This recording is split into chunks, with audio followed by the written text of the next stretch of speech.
Hey, what's up? It's Nick Giuliano, backstage right now, 727 tour, Dunkin' Donuts Center, Providence, Rhode Island, with JoJo. How you doing? I'm good. Welcome home. Oh, it feels so good. Feels so good to be home. I know you guys did a lot of shows in New England, but this is close to Foxborough, so a lot of family coming out today? A lot of your friends? Yeah, they're in full effect, all the fam bam, so I'm going to hear them in the audience, and that's just always the best feeling. But yeah, we went to the Providence Place Mall earlier, which brings back all the childhood memories. So we're going to get to the new album, we're going to get to the single, we're going to get to touring, but first, Patriots. Season's coming up. I mean, they're going to win the Super Bowl, right? They're obviously going to win the Super Bowl. There's no doubt about it. We're the best. We're the city of champions. Hello. Olympics is coming up. I saw, actually it's happening right now. I saw that you tweeted an interesting picture earlier. I was talking to Fifth Harmony about the same dude that... Yeah, the really hot guy from Tonga. So out of all the Olympics, out of all the opening ceremonies, that was your takeaway. I didn't watch the opening ceremonies, but actually this morning I was talking to Dinah about this dude because she's of Polynesian descent as well. And she was like, have you seen this picture? And I'm like, I just fell in love with this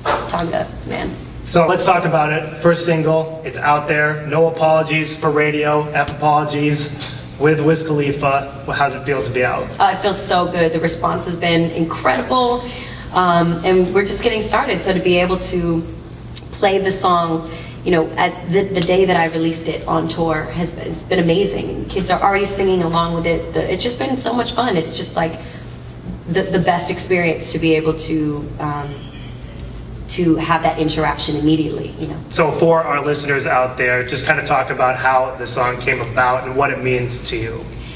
This song is meant to be empowering. It's not angry. It's you know, it's just digging who you are, embracing it, and not apologizing for it. There's so many influences that we get, whether you're a man or a woman, but I can only speak for myself as a female, you know, where you feel like you need to say, I'm sorry that I'm making these moves, or I'm feeling this way, or even sometimes for taking up space. But that's not where I'm at today, and I've come to this place where I'm just unapologetic.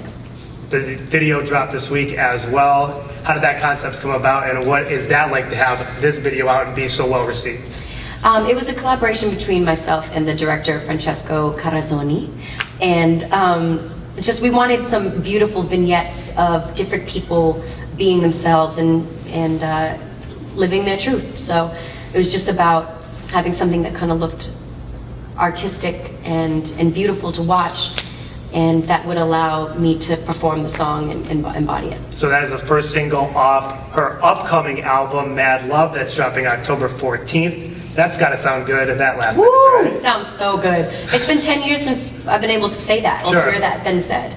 I was 15 when my last album was released, so you know, I went through a lot. I had to sue my record label, fight to be able to own my voice again. So now that I do, to be able to put out music officially at a new label home and do it and just have it be well received is everything I've been wanting. Why Mad Love? Because my relationship with music is that of mad love, you know what I mean? It means an abundance of love. It could be crazy, it can be upsetting, it's all different types of things, but at the end of the day, there's so much of it. You know, in New England, we use that term a lot, you know, that's mad good, mad love, blah, blah, blah. So it's just very conversational, and at the end of every conversation I had with my dad, he would say, I love you madly. So there's a lot of reasons for Mad Love. It's also one of my favorite songs on the album.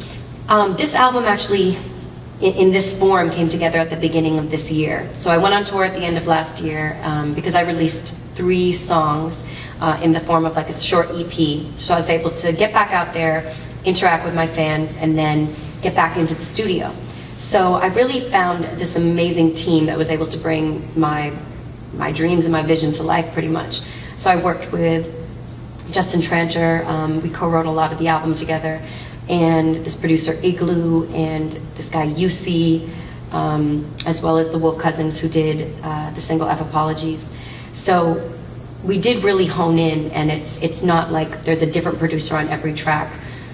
There's about 3 or 4 that I worked with kind of all at the same time in conjunction within a few months. Well, we look forward to the album, and I want to wrap this by saying, I know that we've talked before, but this is kind of cool, like, and you mentioned it, 10 years, and you're out there performing tonight to a bunch of fans that have stuck with you in a music industry that is difficult. There are acts that come and go, that have one hit and you never hear from them again. You had some tough stuff, but now you're back and your fans are still riding with you. That's got to feel great. It's pretty unbelievable because, I mean, I don't take it for granted. So I'm so thankful. My appreciation level is so high.